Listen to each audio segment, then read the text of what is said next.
한 시간이 되게 하여 주시옵소서. 예수님의 이름으로 감사하며 기도드리옵나이다. 아멘. 하나님의 은혜와 축복이 우리 모든들이 함께 하시기를 주님의 이름으로 축원합니다. 독일의 총리가 메르켈이라는 여자분입니다. 이분이 총리를 한 지 16년이 됐습니다. 그래서 이제 올해 그만하겠다고 하시더라고요. 더 하셔도 되는데 4년만 더 하면은 20년 총리인데 총리로 20년 하는 분이 없습니다. 하게 되면 한 4년 하거나 8년 정도는 할 수 있지만 16년씩 하는 거는 굉장히 잘해야 할 수 있는 겁니다. 조금만 권력을 가지면 물러나라고 하는 사람 천지고, 조금만 좀 욕심 부리는 게 드러나면 파도하고 정권이 뒤집히고 난리가 나는데, 다른 나라도 아니고 유럽의 독일의 총리가 여자분인데 이분이 16년을 했다는 것은 대단한 분입니다. 그리고 이 16년 동안 독일이 과거의 히틀러 시대의 전범국가라는 딱지를 완전히 떼내고 유럽연합의 리더 국가로 우뚝 서게 됐어요. 원래 독일이라는 나라는 히틀러를 총통으로 선출했던 그런 나라입니다. 히틀러가 혼자 권력을 잡은 게 아니고요. 백성들의 압도적인 투표로 당선이 돼서 2차 대전을 일으킨 거예요. 그런데 이렇게 놓고 600만 명이나 되는 유태인을 학살했죠. 얼마나 많은 사람들이 전쟁에서 고통받았습니까? 그래서 이 독일은 전범국가로 완전히 낙인 찍혀서 나라 구실도 이 제대로 못하는 나라였는데, 그 후에 정말 깨끗하게 사과하고 잘못을 인정하고 또 피해자들한테 보상해주겠다고 열심히 진정성 있게 노력을 하고, 나중에는 유럽이 경제적인 위기를 닥쳐서 흔들릴 때 이 메르켈이라는 이 여자 총리가 얼마나 잘 끌고 나갔는지. 지금은 유럽연합에서 영국이 탈퇴해버렸는데 왜 탈퇴를 했느냐면 독일이 질투나서 탈퇴한 거예요. 유럽이 독일 말만 듣는 거예요. 독일 총리 하자는 대로 다 가는 거예요. 그러니까 영국이 얼마나 기분 나쁜지 브렉시트가 탈퇴해가지고 혼자 지낼 정도로 독일은 지금 사실상 리더가 유럽은 독일이 됐어요. 근데 이 역할을 한 사람이 메르켈이라는 여자 총리입니다. 이분은 원래 서독 출신도 아니고 동독 출신이에요. 공산주의로 있었던 동독이 망했잖아요. 그래서 베를린 장벽이 무너지면서 이게 통일도국이 돼서 사실은 동독 출신으로 총리가 되기가 쉽지 않은데 이 사람이 총리가 된 거예요. 이분이 또 아버지가 목사님이에요. 독일교회 목사님인데 이 사람은 또 물리학자예요. 공부만 열심히 해가지고 물리학을 전공해서 물리학 학자가 된 사람인데 나라에서 청소년 무슨 장관이 필요하다고 그래서 잠깐 좀 맡아라 그랬는데 이분이 청소년 장관을 너무 잘했어요. 나중에 이분이 무슨 일만 생기면 자꾸 뽑혀가는 거예요. 나중에는 야당의 당수가 됐어요. 나중에는 대통령 수상 후보가 됐어요. 이렇게 한 번 하니까 또 하라고 한 게 16년이라니까 이제는 나이가 많이 들어서 그만하고 싶다. 근데 백성들이 더 하라는 거예요. 이제는 진짜 그만하는 거예요. 이게 나라의 지도자가 이쯤 되면 너무 좋을 것 같아요. 막 더 하라는데도 안 하겠다고 그러고. 근데 지지율이라는 게 있잖아요. 정치하는 사람은 지지율이 굉장히 중요합니다. 지지율이 높아야 이게 오래 정치를 할 수 있는데 이분이 거의 70%에 육박해요. 지금 새로 앞으로 수상이 될 후보들은 40% 30%도 안 되는데 이분은 68점 몇 %가 나와요. 지금. 그러니까 지금도 본인이 하겠다고만 하면 총리를 더 할 수 있을 정도로 압도적인 지지를 내는 이유가 백성들이 너무 좋아하고 주변의 이웃 나라들이 저분이 총리할 때 같이 이렇게 다툴 일도 없고 잘 지내니까 너무 좋다. 다른 나라들도 좋아하는 거예요.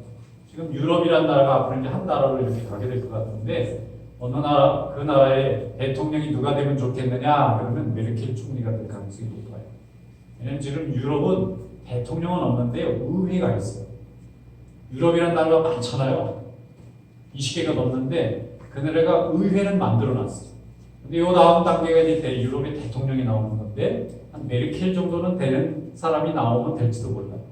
그만큼 모든 나라 사람들에게 이렇게 사랑을 받는 이 총리인데 이분이 저녁이 되면은 장보러 가요. 장박을 들고 시장에 가가지고 장을 봐요. 그래가지고 음식을 만들어서 이제 식구들을 하고 같이 식사를 다 직접 손수 만들어서 대접을 해요. 그러니까 경호원들이 주변에 경호를 해야 되는데 이분이 자꾸 시장에 왔다 갔다 하니까 불안하잖아요. 테러리스트도 많고 그러니까 그러면 경호원들이 막 가서 밀착 경호를 하려고 그러면 좀 저기 떨어져 있어. 나 지금 식구들 밥 먹여야 되는데 장 봐야 되는데 조금 떨어져 있어. 사람들 불편하죠. 이분이 자기 주부로서 어머니로서의 권한을 절대 내려놓지 않습니다. 총리는 총리지 내 가정까지 바꿔가면서 할 수 있는 게 아니다. 그러니까 이런 모든 면들이 사람들에게 참 따뜻함을 주고 또 굉장히 원칙주의자입니다.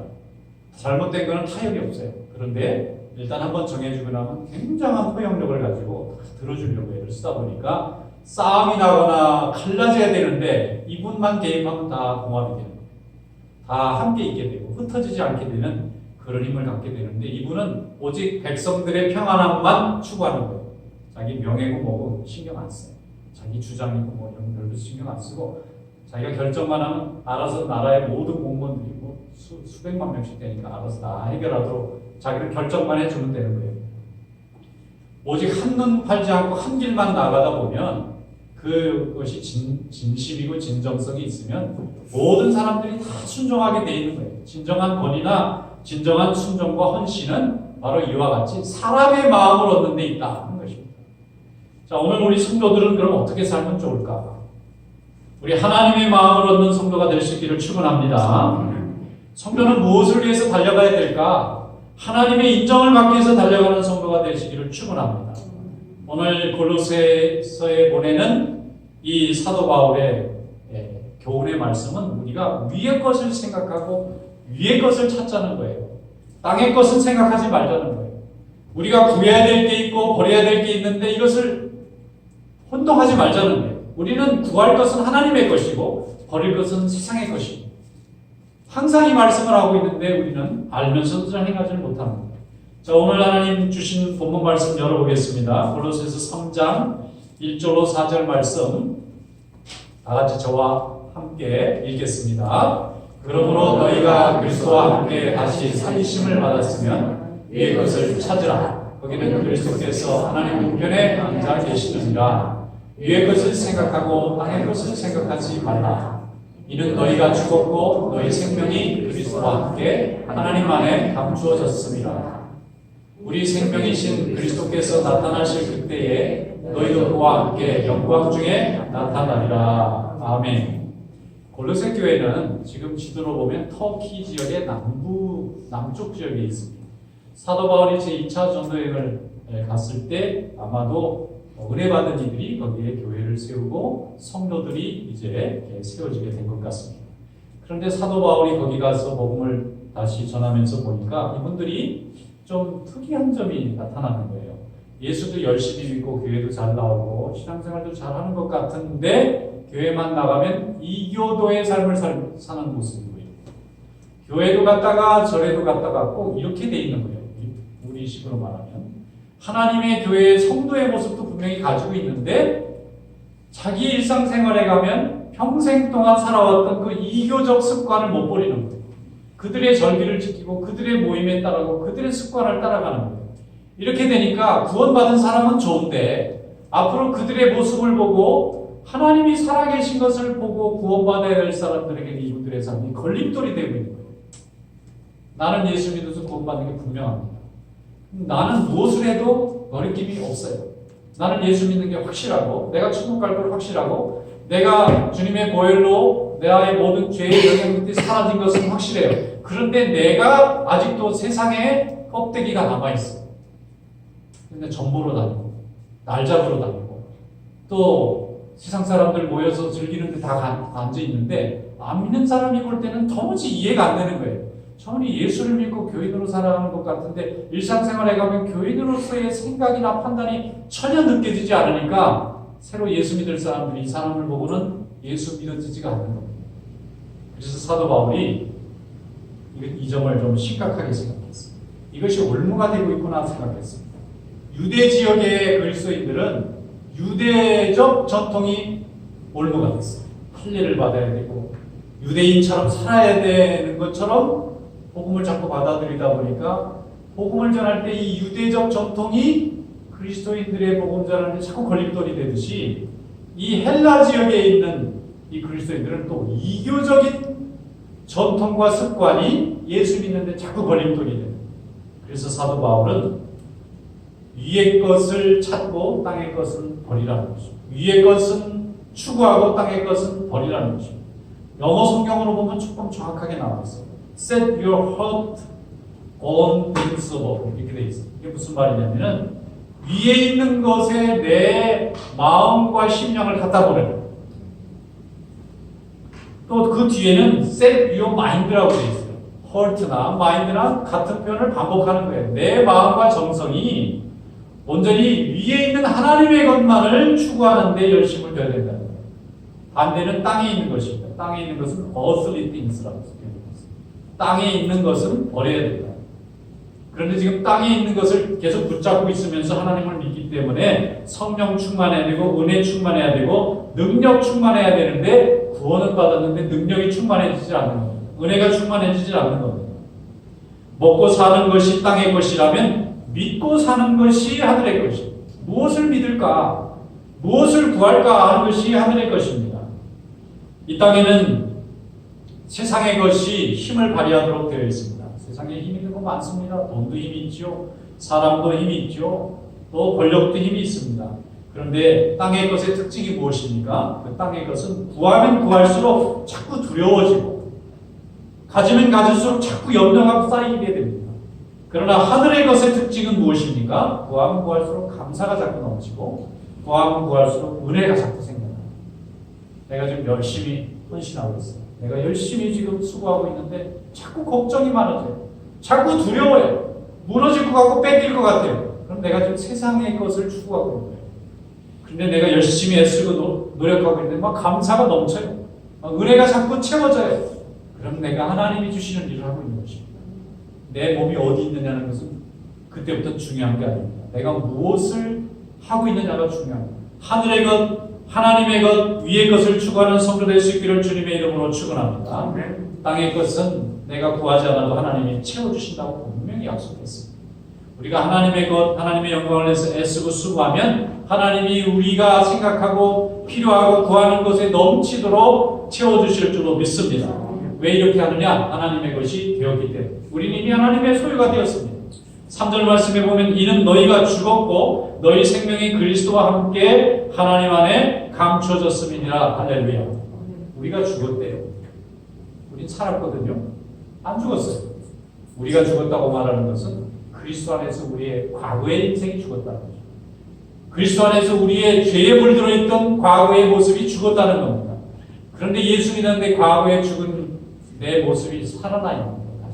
다시 세상의 영광을 바라보고 세상의 인정을 받아보려고 하는 죽은 내 과거가 살아서 앞으로 미래에 가야 할 우리 신앙생활의 축복의 길을 자꾸 가로막고 있다는 겁니다.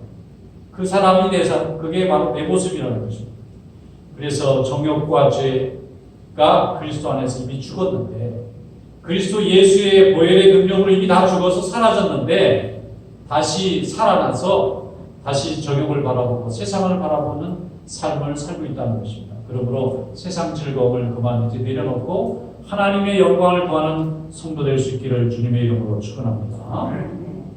결혼하기 전에는 처녀 총각 때는 외모를 아름답게 가꾸어야 될 의무가 있어요. 왜냐하면 사람은 신이 아니기 때문에 눈에 보이는 게 아름다워야 또 구하게 돼 있어요.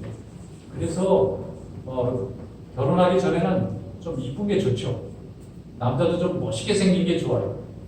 그래서 좀 관리도 좀 해야 돼요. 건강하게 노력도 좀 많이 하고 예쁜 말도 쓸 줄 알고 멋있는 이렇게 옷도 좀 찾아 입을 줄 알고 그래서 멋있어야 돼요. 요즘 한국에 이 젊은이들이 시집장가를 잘 안 가려고 해요. 장가가고 결혼하면 애 낳고 기르는 게 너무 돈이 많이 든다고 생각해서. 근데 우리는 어려울 때 우리 부모 세대 6.25 때나 보릿고개 있을 때도 아이들을 많이 낳고 다 알아서 살았는데 왜 이렇게 고민하는지 잘 모르겠어요. 너무 막 집을 지고 사는. 근데 결혼도 안 한대. 40 전에 결혼하면 그냥 감사해. 40 넘어서 결혼한 사람이 너무 많아. 자, 그런데 결혼하기 전에는 외모를 예쁘게 가꿔야 돼. 남자들도 좀 멋있게, 자기를 좀 멋있게 해야 돼. 그런데 이제 결혼했어요. 결혼해서 아이들도 낳았어요. 아이들이 막 자라나고 있어요. 그런데 그때부터는 멋진 부모가 돼야 돼. 멋진 남자, 멋진 여자가 될 게 아니라 그때부터는 멋진 부모가 돼야 돼. 자녀들을 잘 키워야 돼. 그래서 멋진 어른이 돼요. 이게 성공하는 거예요. 근데 남편도 있어요. 아내도 있습니다. 아이들도 줄줄이 딸려 있는데 외모만 가꾸느라고 정신이 없어. 거기에 그냥 올인을 해. 자기가 아직 결혼 안 한 사람인 줄 알아. 이렇게 되면 어떻게 되는 거예요? 그러면 사람들이 멋있다고 말하는 게 아니라 멋이 없다고 말하는 거예요. 그때 멋이 멋의 개념이 그때는 달라지는 거예요.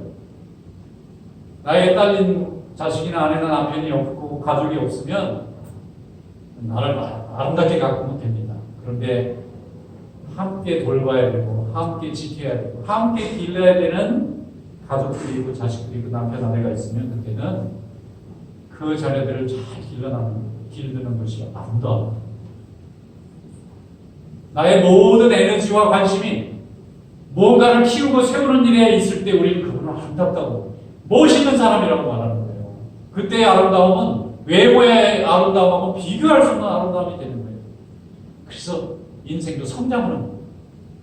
그 안에 자녀들이 잘 자라고 가정이 화목하고 모든 사람들에게 가정의 본이 되고 또 하나님의 성도의 교회의 아름다운 본이 되는 사람들은 그를 아름답다고 말합니다. 멋있는 사람이라고 말합니다. 여러분 그런 아름다움이 여러분들에게 함께할 수 있기를 주님의 이름으로 축원합니다. 그런데 우리가 예수 믿기 전에는 세상 사람들에게 아름다워 보이려고 애를 썼겠지만 이제 예수 믿고 하나님의 자녀가 되고 그리스도의 보혈로 거듭나서 다시 하나님의 백성이 되었다면 새로운 백성이 되었다면 이제 우리의 아름다움은 누가 인정해 줘야 되느냐? 하나님께서 인정해 주는 아름다움이 되어야 될 줄로 믿습니다. 하나님이 아름답다 하시죠. 우리 영혼이 아름다워지고 우리 인생이 아름다워지는 거예요. 그래서 진정 아름다운 것은 믿음의 아름다움이 되는 것입니다. 어떻게 믿음으로 아름다워질 수 있겠느냐? 오늘 본문 말씀 뒤에 보면 답을 딱 정해졌어요.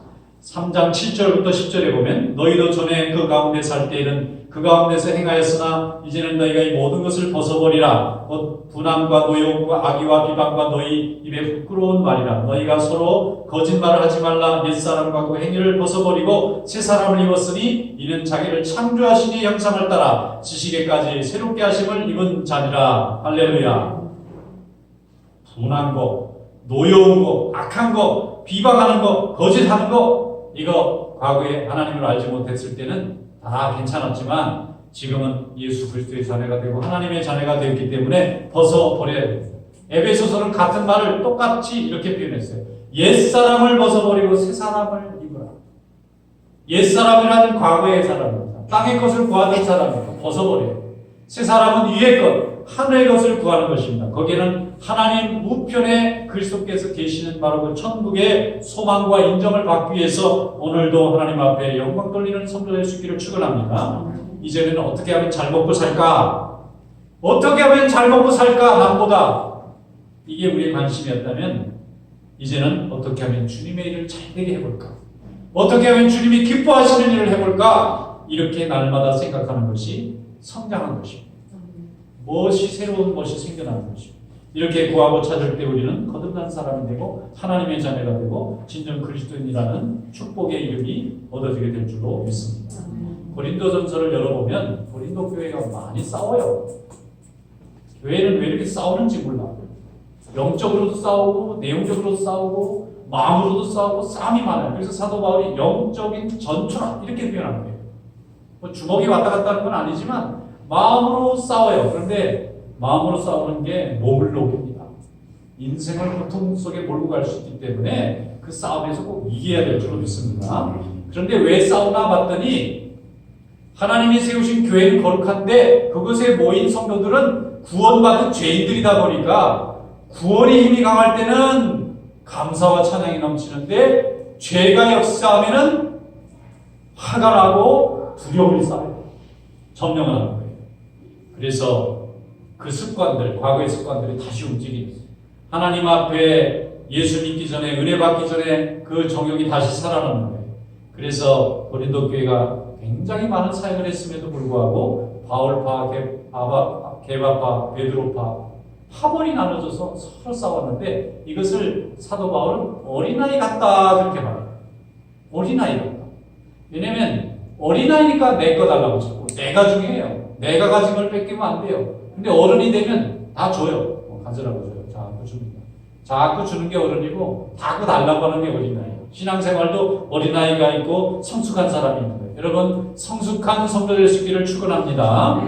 세상을 이기는 길은 다른 길 없습니다. 죄를 이기는 길이 세상을 이기는 길이고 죄를 이기는 길은 회개와 그리스도의 보혈의 능력을 붙잡는 길밖에는 없습니다. 우리가 논리와 지식과 설득으로 절대 죄를 못 이깁니다. 이기는 것 같지만 돌아서서 아닌데요. 그럼 자기 문제가 되겠습니다. 그런데 주여 내가 죄인입니다. 나 때문에 모든 문제가 생겼습니다. 저를 보내주세요. 그러면 다 마귀가 물러납니다. 왜냐하면 거기에 하나님의 능력이 나타나는데 어떻게 하겠어요? 은혜는 낮아지는 자에게만 오지 높아진 자에게는 은혜가 올라오기가 힘들어요. 은혜는 내려갈 때 위에서 흘러내려오게 돼 있습니다. 오늘도 은혜가 되는 성도가 될 수 있기를 축원합니다. 사도행전에 보면은 베레아에 가서 사도 바울이 복음을 전하는데 많은 사람들이 예수를 믿습니다. 사도행전 17장 11절에 이렇게 되어 있어요. 베레아에 있는 사람들은 데살로니가에 있는 사람들보다 더 너그러워서 간절한 마음으로 말씀을 받고 이것이 그러한가 하여 날마다 성경을 선고함으로 그 중에 믿는 사람이 많고 헬라의 비부인과 남자들도 적지 아니했다. 무슨 일입니까? 복음을 전했더니 은혜 받았대요. 많은 사람이 모였대요. 베레아에 많은 사람들이 모여서 예수 믿고 말씀을 가르치는 사도 바울에 전부 따라와가지고 뭘 은혜 받고 전부 거듭나고 지금 너무 행복한데 갑자기 데살로니가에서 화가 난 유대인들이 막 때로 몰려와가지고 사도 바울을 막 죽이려고 달리는 거예요. 사도 바울이 어떻게 했을까요? 도망갔어요. 싸우러 오는 사람하고는 싸우면 안 돼요. 도망가는 거예요. 성도들은 도망을 잘해요. 왜냐하면 싸움하는 것처럼 유익이 없는 게 하나도 없어요. 옳고 그름을 따질 수가 없는 거예요. 영적인 문제이기 때문에 도망가요. 하나님의 일에 방해가 되지 않도록 얼른 우리가 다른 데 가서 더 하나님의 일을 많이 해야 되는데 이 데살로니가에서 원정까지 와서 베레아에서 해방하는 이 사람들과 씨름해봐야 아무 유익이 없으니까 믿음을 지키는데 성도를 지키는데 아무 유익이 없으니까 사도 바울이 다 일행이 다른 데로 다 피신해 나갔습니다. 자, 한쪽은 하나님의 말씀을 가지고 은혜 받아서 기쁨이 충만한데 그것을 바라보는 다른 쪽은 미워하고 화가 나고 이 분노하는 이유가 무엇입니까? 하나는 하늘의 것을 구하고 있었고 한쪽은 땅의 것을 구하고 있었기 때문에 같은 장소에 있는데 여러분 원망이 가득 차 있고 또 세상이 가득 차 있는 곳에 머물지 말고 하나님의 은혜가 가득 찬 하나님의 사랑과 감사가 넘치는 그런 성도가 될 수 있기를 주님의 이름으로 축원합니다. 고린도전서 14장 12절에도 말씀합니다. 그러므로 너희도 영적인 것을 사모하는 자인즉 교회 덕을 세우기 위하여 이것이 풍성하기를 구하라. 세상에 어떤 힘도 은혜를 이기지는 못합니다. 우리가 하나님이 주신 은혜 가운데 사는 자들이고 은혜로 사는 자들은 덕을 세웁니다. 덕이 뭘까? 다른 사람을 좀 배려하는 게 덕이고 다른 사람의 이익을 나의 이익보다 조금 먼저 배려하는 게 덕의 시작입니다. 덕스러운 신앙생활, 덕스러운 또 성도들, 덕스러운 가정이 되면 얼마나 좋겠습니까? 하나님이 이 일을 위해서 우리를 불러주신 줄로 믿습니다. 어떤 교회에 제가 아는 교회에 권사님이 한 분 계신데 30년을 주일학교 반사하셨다. 그래서 어떻게 길게 하셨어요? 그러니까 처음에 이제 아이를 낳고 교회에 이제 가서 주일학교 선생님들한테 맡겼는데 선생님이 봉사할 분이 없고 있어도 자꾸 이렇게 바뀌고 그러니까 이건 할 수 없이 자기 아이들 잘 이렇게 교회 생활할 수 있도록 돕다 보니까 나중에 자기가 선생님이 된 거예요. 그런데 아이들이 다 커가지고 뭐 중고등학교, 대학 가고 다 십장 가는데도 한 번 봉사하고 났는데 자기가 빠지면 안 될 것 같아서 계속 봉사하다 보니까 30년을 나중에는 이제 나이가 많아 더 할 수가 없어요. 나 젊은 분들이 있는데 이분이 하시는 말이 한 30년 끝나고 나니까 그 교회에 자라나가지고 어릴 때 주일학교 시절에 성장한 사람들이 다 장로님이 돼 있고 권사님이 돼 있고 집사님이 다 돼 있고 온 교회 식구가 이분한테 안 거쳐간 분이 없는 거죠. 그래서 이분이 감사하다. 나같이 참뭐 보잘것없는 사람입니다. 하나님이 어떻게 하나님의 말씀을 맡겨가지고 어린 생명들이 이렇게 교회 이분이 되도록 내가 돌볼 수 있는 기회를 줘서 얼마나 감사한지 모르겠어요. 여러분, 하나님의 은혜가 함께하면 항상 감사하고 주님께 헌신하는 삶이 될 줄로 믿습니다. 디모데후서 4장 18절에 말씀하기를 주께서 나를 모든 악한 일에서 건져내시고 그의 천국에 들어가도록 구원하시리니 그에게 영광이 세세무궁토록 있을지어다. 아멘. 세세무궁토록 영원히 계시는 우리 하나님의 은혜를 바라보고 상급과 칭찬을 바라보며 오늘도 하나님 앞에 묵묵히 주신 사명을 잘 감당해 나가는 성도들 되시기를 주님의 이름으로 축원합니다. 기도하겠습니다. 거룩하신 하나님 아버지 감사합니다.